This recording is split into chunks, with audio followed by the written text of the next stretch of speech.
Je vous parle ainsi pour que vous ne soyez pas scandalisés. On vous exclura des assemblées. Bien plus, l'heure vient où tous ceux qui vous tueront s'imagineront qu'ils rendent un culte à Dieu. Ils feront cela parce qu'ils n'ont connu ni le Père ni moi.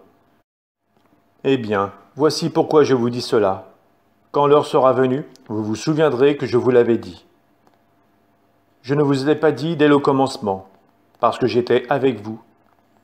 Je m'en vais maintenant près de celui qui m'a envoyé, et aucun de vous ne me demande « Où vas-tu » Mais parce que je vous dis cela, la tristesse remplit vos cœurs.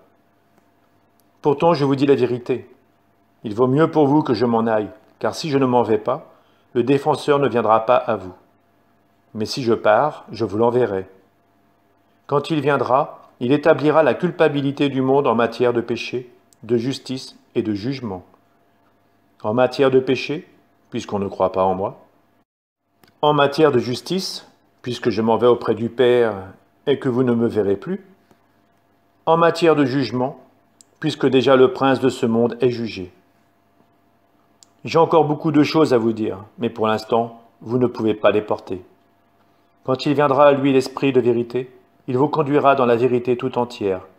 En effet, ce qu'il dira ne viendra pas de lui-même, mais ce qu'il aura entendu, il le dira, et ce qui va venir, il vous le fera connaître. Lui me glorifiera, car il recevra ce qui vient de moi pour vous le faire connaître. Tout ce que possède le Père est à moi. Voilà pourquoi je vous ai dit, l'Esprit reçoit ce qui vient de moi pour vous le faire connaître. Encore un peu de temps, et vous ne me verrez plus. Encore un peu de temps, et vous me reverrez. Alors certains de ses disciples se diront entre eux, « Que veut-il nous dire par là? Encore un peu de temps, et vous ne me verrez plus? Encore un peu de temps, et vous me reverrez. Et puis, je m'en vais auprès du Père. » Il disait donc, « Que veut dire un peu de temps? Nous ne savons pas de quoi il parle. » Jésus comprit qu'ils voulaient l'interroger, et il leur dit, « Vous discutez entre vous parce que j'ai dit, encore un peu de temps, et vous ne me verrez plus, encore un peu de temps, et vous me reverrez. Amen, amen, je vous le dis. Vous allez pleurer et vous lamenter, tandis que le monde se réjouira. Vous serez dans la peine, mais votre peine se changera en joie. La femme qui enfante est dans la peine parce que son heure est arrivée. Mais quand l'enfant est né, elle ne se souvient plus de sa souffrance, toute heureuse qu'un être humain soit venu au monde. Vous aussi maintenant vous êtes dans la peine, mais je vous reverrai, et votre cœur se réjouira, et votre joie personne ne vous l'enlèvera. En ce jour-là, vous ne me poserez plus de questions. Amen, amen, je vous le dis, ce que vous demanderez au Père en mon nom, il vous le donnera.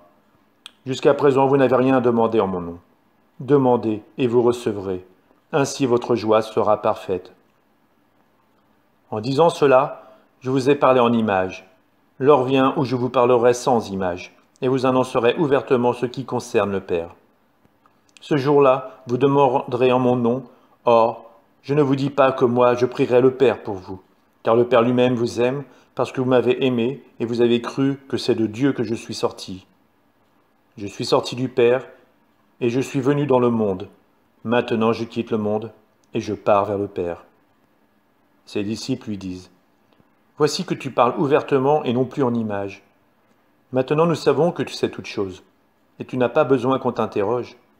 Voilà pourquoi nous croyons que tu es sorti de Dieu. » Jésus leur répondit, « Maintenant vous croyez. Voici que l'heure vient, déjà elle est venue, où vous serez dispersés chacun de son côté, et vous me laisserez seul. Mais je ne suis pas seul, puisque le Père est avec moi. Je vous ai parlé ainsi, afin qu'en moi vous ayez la paix. Dans le monde, vous allez à souffrir, mais courage. Moi, je suis vainqueur du monde.